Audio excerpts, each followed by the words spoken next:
This review was made possible by contributions from viewers like you.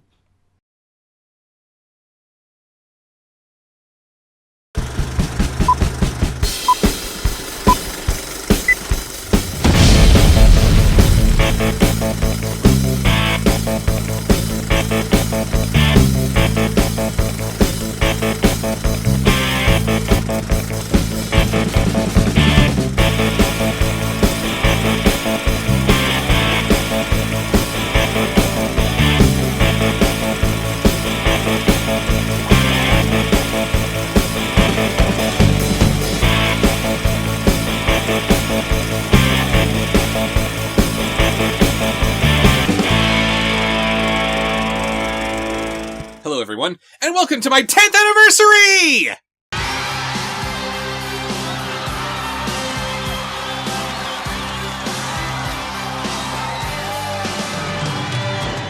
I know, I can't believe it's been 10 years either. And what a crazy, stupid, wonderful ride it's been. We've seen wolf movies ranging from mediocre to Dear Sweet Jesus, What Were You People Thinking? A delusional redneck and his elementary school student adult cat child saving the world from, well, everything, really. A beautiful princess regaining her beauty and nothing else, because what else is there? Movies and TV shows that don't in any way mock the loss of hundreds of innocent lives. Knockoffs and sequels and remakes, oh my! Talking dogs, talking cats, talking insects, talking emojis, talking blue rabbit things. Some movies that deserve a little more love, and some movies that need to be buried and forgotten. Comic books from the big two, comics from independent companies, and even comics from my very own fans. Blick TV gave me my first paycheck as an internet reviewer before they kicked the bucket, and we've subsequently seen the rise and fall of many other video streaming services that simply couldn't compete with the likes of YouTube. We've seen the evolution of my girlfriend from company logo to anthropomorphic avatar to flesh and blood human being. The avatar was so nicely drawn, but I like showing off the real thing. Indeed. And speaking of, it's time for another installment of Which is Better? Before you begin, I wanted to show this off since you mentioned Mune earlier. Isn't he adorable? Rob made me a moon poof. Glad you like him, baby. I love him. Anyway, past anniversary videos have had 5 rounds of asking which is better or worse, but because this is the 10th anniversary, we're going to be asking which is better 10 times. So, let's get the ball rolling with...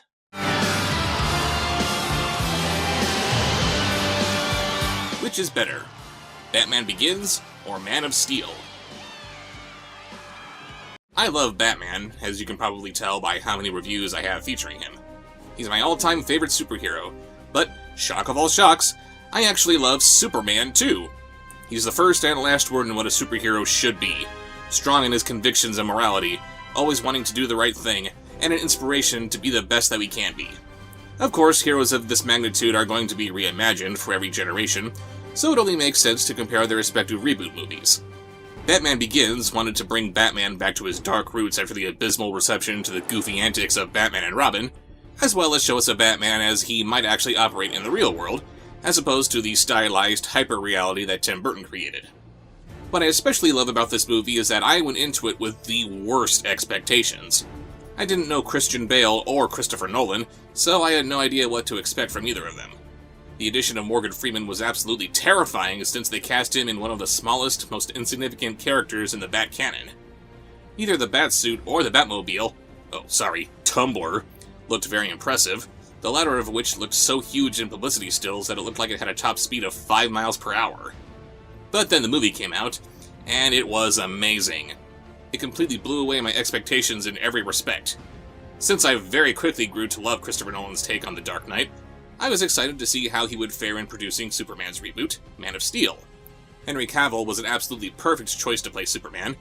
Amy Adams' Lois Lane was actually intelligent instead of being an overconfident but ultimately helpless damsel for Superman to save. We actually got to see Superman fight some supervillains instead of another bout with Lex Luthor armed with kryptonite. Superman's strong sense of right and wrong is inspiring to other people who might otherwise be perfectly fine being assholes, but the movie isn't without its problems. Superman's aforementioned sense of right and wrong should have come from how his parents raised him, but that's questionable at best. Oh, Clark, you have to keep this side of yourself a secret. What was I supposed to do? Just let him die?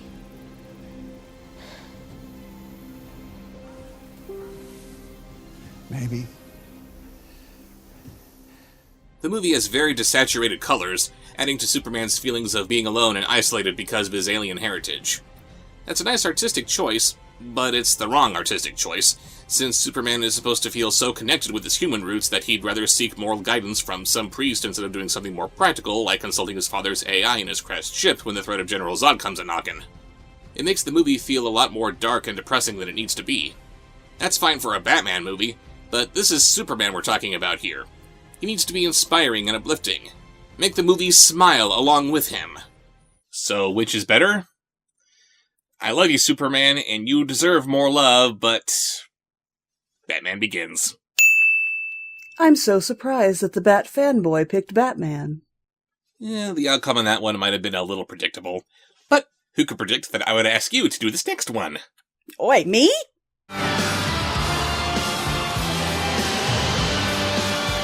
Which is better? Peewees Playhouse Christmas Special or Peewees Big Adventure? Oh, you bastard. Bastard is the secret word of the day! Ugh, I can't believe I'm doing this. Alright, so which is better, Pee-wee or Pee-wee? I don't know, they're both awful. Pee-wee himself is loud, obnoxious, and just plain unfunny. I feel embarrassed for any celebrity sharing the screen with him, especially Oprah. Seriously, why the hell did Pee-wee get her to appear on his Christmas special if he wasn't going to do anything with her? But since we're looking for positive things to say here, we wouldn't have Tim Burton as we know him if Paul Reubens didn't ask him to direct Pee-wee's Big Adventure, and Tim Burton is a big part of Rob's life, and that's one of the many quirks I love about him, so if I have to choose which is better, I guess Pee-wee's Big Adventure. Ah! There. Was that so hard? Yes, it was! It was awful!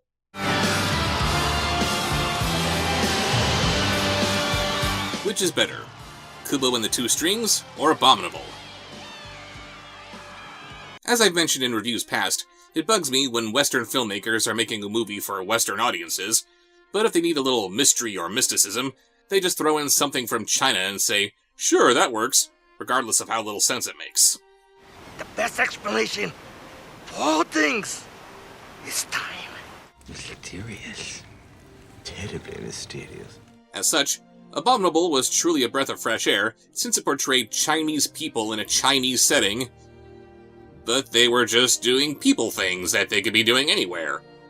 Okay, so their task of returning a Yeti to Mount Everest was specific to China, but if they were trying to get Nessie back to Loch Ness or a Sasquatch to his home in the woods in the Pacific Northwest, damn near nothing about the story would have been any different. It's just the story of a girl befriending a strange creature, and it just happens to be taking place in China. Kubo and the Two Strings, on the other hand, is a different animal entirely. Despite its Western roots, it is purely a Japanese story, and it can only exist because of Japanese culture.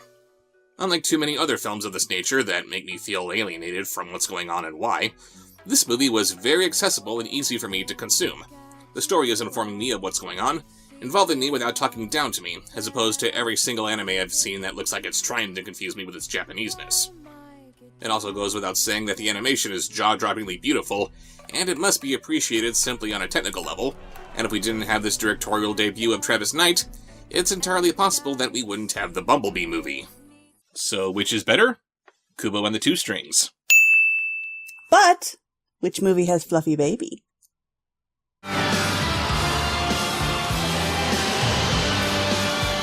Which is better? Tentacolino or Little Gobi? Special shout out to a dear friend and longtime supporter of the show, Grace Starks. Nothing says, I'm a fan of your work, like taking two of the worst things in existence and asking me which one is better than the other. For a number of years, my most popular review was that of Tentacolino. Making an animated retelling of the Titanic disaster wherein everyone survives was in poor taste enough, but to make a sequel that was the cinematic equivalent of dangling your keys in front of a baby's face that had absolutely nothing to do with the Titanic until the last 9 minutes of the movie? You have to try really hard to be as bad as that, and bless Little Gobi, they really were trying to reach that goalpost. Little Gobi has the same kind of mind-mangling insanity that went into Tentacolino, but in the guise of a Christmas movie. A little reindeer boy seeks out Santa Claus, who is also a reindeer, wrap your brain around that, to ask for his pet dragon to recover from a debilitating injury. And that would be weird enough. Throw in a turtle woman with egg slaves, a magical city inhabited by donuts, and another dragon that manages Santa Claus's present distribution with an army of ass elephants, and you're getting some grade A nightmare fuel for Christmas. Both of these movies are pants-crappy insane, but Tentacolino did get my channel a lot of attention when I was just starting out. It's giving me a jumping-off point for material for my first several anniversary videos. As horrible as this movie is, my ripping on it has entertained thousands of people around the world, so one could make the argument that some good has come from it. So, which is better? I guess that would have to be Tentacolino, and oh my god, do I feel dirty saying so. Good. That's what you get for making me do Pee-wee.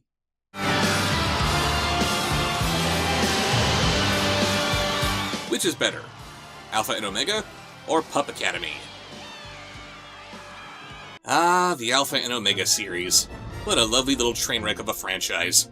What started as a simple love story between wolves on opposite sides of the social spectrum soon dissolved into a hodgepodge of anything and everything, from a misguided allegory of how fair play means that everybody wins, to a warning about how mistreating Mother Earth somehow leads to dinosaurs coming to life, to a spin-off that never got off the ground involving political intrigue with a bunch of bears.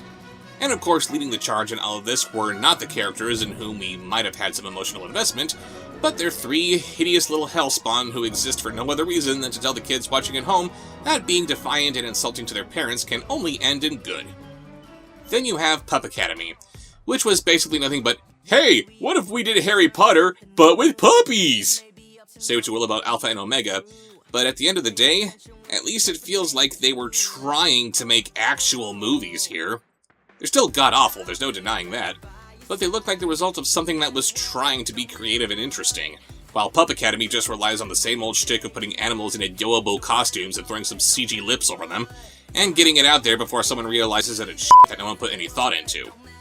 It also doesn't help that the entire point of this series is supposed to be that there's nothing better than friendship, but said friendship is actually a lie because it's really some constellation playing emotional puppets with us from billions of miles away, and while you're preaching the benefits of love and friendship, be sure to constantly talk about how said friend is actually degenerate filth who has no justification for his existence. So, which is better? You have to try pretty damn hard for me to say Alpha and Omega. I am so sorry. Wait a minute. Aren't we supposed to be the same person? I don't know, I'm confused.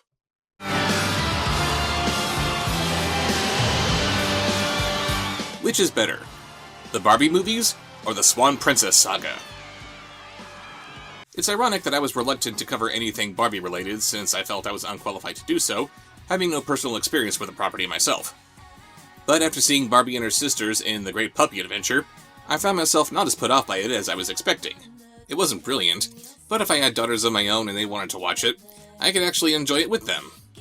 The other movies were certainly of lower quality, but what matters is that there is potential with the Barbie character and her universe, and I'm glad I was able to take a glimpse at it. The Swan Princess, on the other hand, oh boy, we joke about how the first movie set up Princess Odette to be beautiful and nothing else. What else is there? And everything that happens afterwards only supports that point.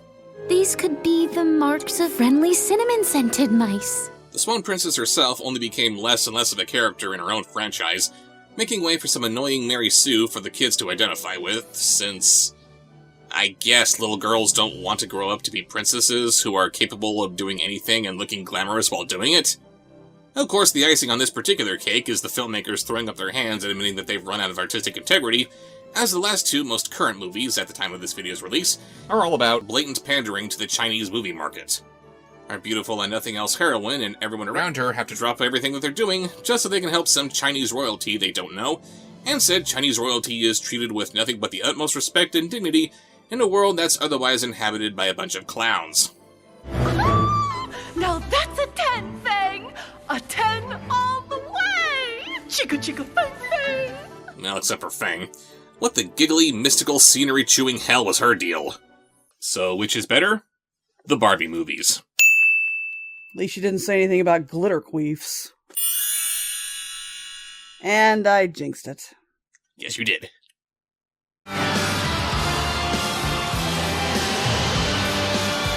Which is better, Spirited Away or Earwig and the Witch?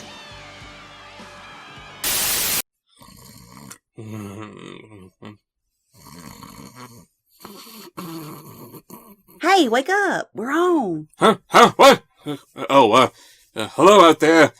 I guess we were asked which movie was better, and, what were they again? Spirited Away or Earwig and the Witch? Which is better? Whichever one's shorter.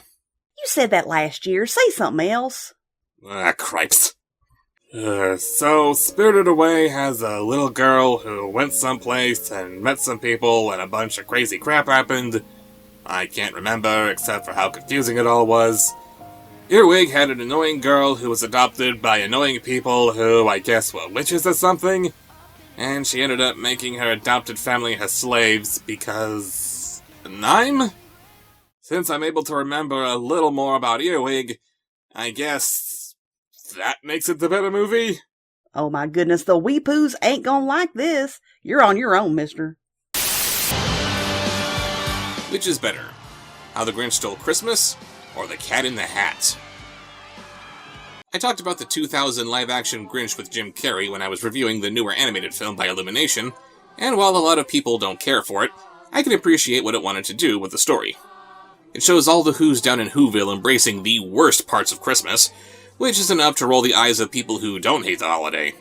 And if you're going to bring a character to the big screen when his most memorable appearance was brought to us by the legendary Chuck Jones, it only makes sense that you have him played by a human cartoon like Jim Carrey. The Cat in the Hat?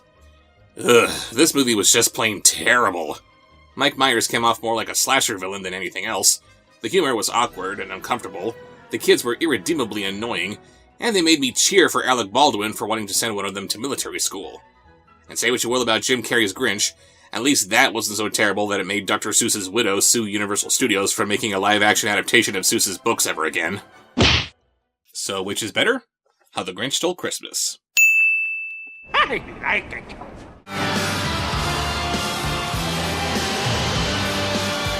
Which is better? Cool Cat Saves the Kids, or Cool Cat Fights the Coronavirus? Cool Cat's movie career truly is the gift that keeps on giving, isn't it? Cool Cat Saves the Kids is a Frankenstein monster made up of educational PSAs brought to us by a man who really has no business making movies, and the end result is just awful. But looking back on it, it's a very enjoyable awful. The dialogue reads like it was written by an alien, the acting is all kinds of hokey, the cinematography and editing are embarrassingly amateur. If movies can be compared to oil paintings, Cool Cat Saves the Kids is a piece of macaroni art that was done 5 minutes before class begins. While I was able to enjoy the viewing experience of Cool Cat Fights the Coronavirus more than when I first saw Saves the Kids, the former is every bit as awkwardly inept as the latter, and by this point, you'd think that it really shouldn't be. As much as he'd hate to admit it, the writer, director, creator Derek Savage is listening to some of the criticism that's been thrown at him, which is why we see some minor changes made to Cool Cat Kid Superhero from his original cut of Cool Cat Saves the Kids. You would think that Coronavirus would be a little bit better than Saves the Kids by even the slightest of degrees, but no. It's just as terrible as if it were Derek Savage's very first movie. So which is better? Cool Cat Saves the Kids! And I love Cool Cat Saves the Kids! Yay!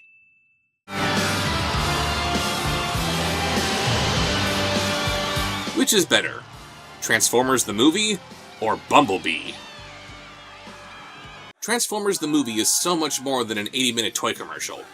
It expanded the Transformers lore with elements like the Matrix of Leadership, the concept of robotic gods like Unicron, and it had the balls to kill Optimus Prime and keep him dead as an emotional punch to the gut. Never mind how they brought him back at the end of the third season, that wasn't part of the plan. I said in my original review that this is Transformers in its purest form, and it's a celebration of how far the imagination can go, and I still stand by it. It's a fun movie, despite its imperfections, that doesn't feel the need to talk down to its audience, which is far more than I can say for any of the other movies. Bumblebee, despite technically being a Bayformers movie itself, had the monumental task of reminding audiences that movies about giant warring space robots don't have to be mind-crushingly stupid.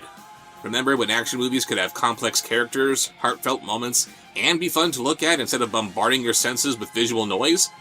Bumblebee showed the world that Transformers movies can be good, and I hope and pray that the next installment will follow in its tire treads. So, which is better? I'm just gonna call it a draw and say that they're both awesome. That's cheating. I'll take this one and say that Bumblebee was better because Bumblebee himself was adorable. Fair enough.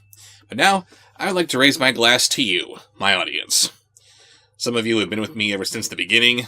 Some of you have only just come to know. We've laughed, we've cringed, we've facepalmed. We've been through it all together.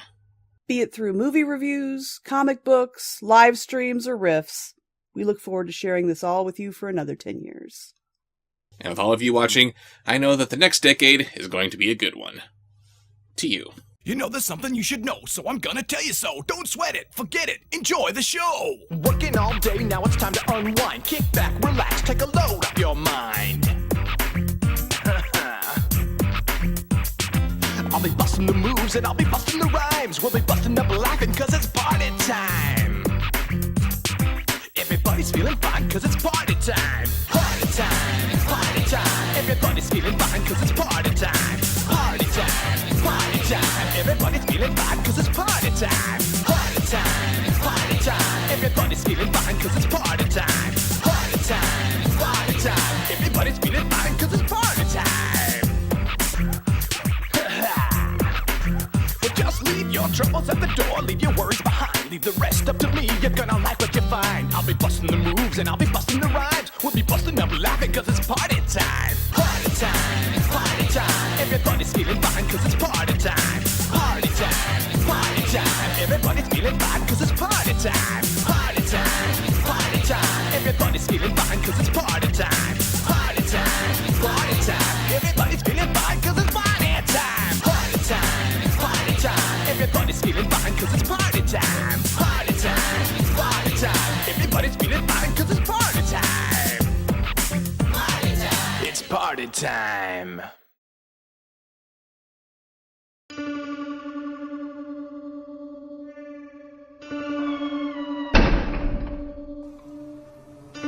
Subscribe, like, follow.